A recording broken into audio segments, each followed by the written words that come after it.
Hi, my name is Sage, and this week I decided I wanted to make a friend who looks like they live in a forest. Hence, the forest friend. Hell yeah. And to get started to making this forest friend, I'm going to need some tinfoil, a wooden base, and some clay. And I start by taking some tinfoil and crunching it up to make a small little sphere. And that will be his head. Next, I use the other tinfoil that I have there and crunch that up, and that will be his body. Ooh. Next, I check the ratios, and since I like them, I then take another piece of tinfoil and scrunch it around the both of them, so now they're both connected. And then after that, I then cover it with clay. Next, I break off some clay before then rolling it up and flattening it out, then putting it on his head.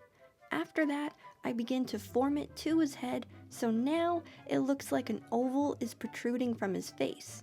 Then, I take my ball stylus and poke in 2 eye holes and then a nose hole with my pointy stylus. So now, it looks like he's wearing a simple skull. And if you know anything about me, I think skulls are rad. Next, I take some wire, cut it, and then cut it again. I then bend the ends of them and stick them into the sides of his head. These will be his horns.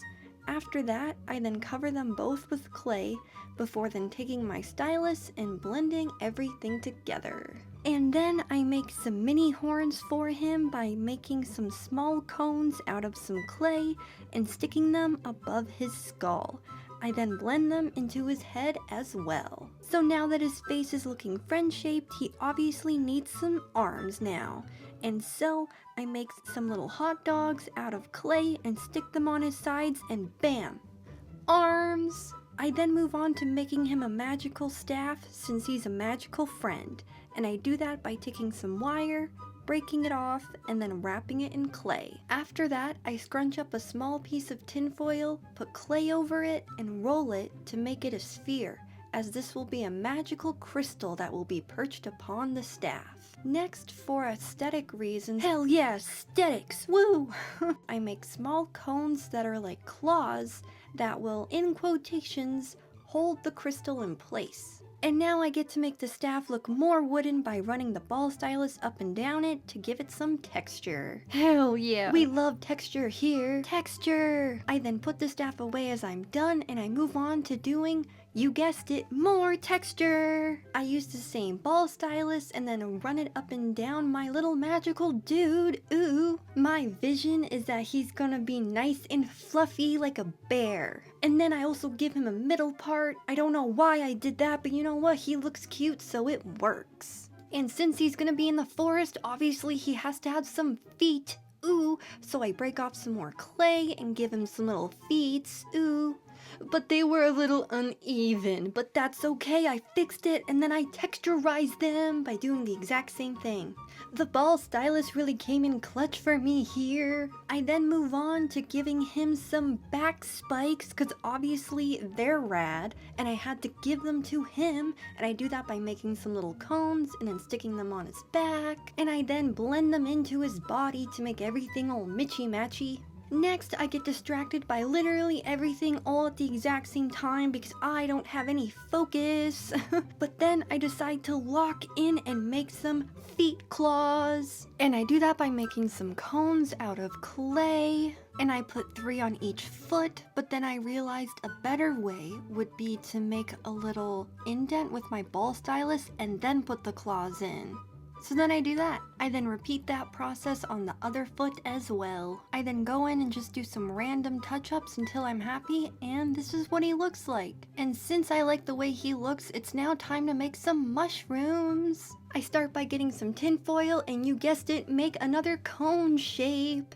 And then I get some clay, and then put the clay up top of the tinfoil, and this will be the base of my mushroom. I then get some more clay, roll it, and then flatten it out, and this will be the top part. And just like the magical friend and the staff, I take the ball stylus and run it up and down the mushroom as well. I then take the pointy stylus and then make lines all underneath the mushroom meaty part, because that's just how mushrooms work in real life, and I was like, you know what? I'm gonna do that too. I then make another 2 mushrooms, and I make them various sizes. So now, this is all of them together, and they're now ready to go into the oven to get baked. And this is them baked. They look pretty much the exact same, but now they're ready to paint. Ooh. And I start by painting the magical friend in umber brown. I know he'd be looking a little crazy right now, especially because it's just the first coat and I do end up going in with 3 coats all together. And I paint the other 2 off screen, but this is what he looks like with the first coat. I then use a different umber brown to paint the staff wooden parts. This one's more of a reddish tone. And this is just the first coat. I then set it aside to then work on the mushrooms.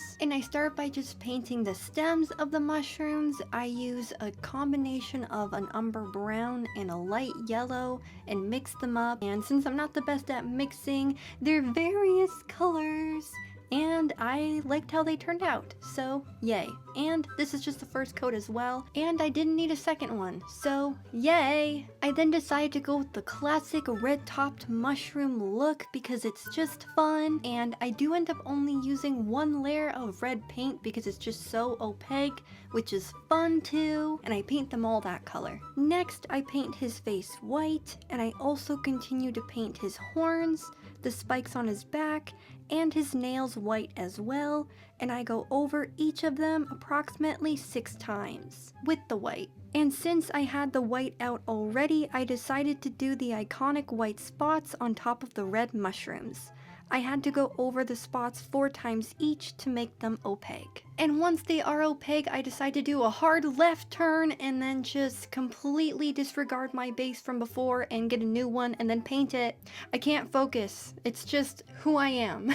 I then go back to the staff and paint the second umber brown up top of the first to give it some depth. And once that's all done, I then move on to painting his eyes and nose a green color. It's one of my favorite paints, this color. I just think it's so pretty. And then I also decide to paint the crystal up top of his staff the same color, so it's all mitchy-matchy. Ooh. And the last thing that I paint is the under shroom of the mushrooms. And I go in with just a pale yellow color and just go ham. And once they're all complete, it's now time to decorate the base with some moss. But first we're gonna need some glue. And this is my first time using this glue instead of hot glue because I wanted to test it out to see if it would work better. And well, it's kind of like the exact same result, not gonna lie, but this one doesn't leave lumps like hot glue does because it's, well, hot glue. And it was good enough for me. So once this is done, I then use the hot glue and then glue on the mushrooms. And that's my artwork for this week. Yay. And I just want to say thank you so much for watching. I really appreciate it. And now it's time for the glamour shots.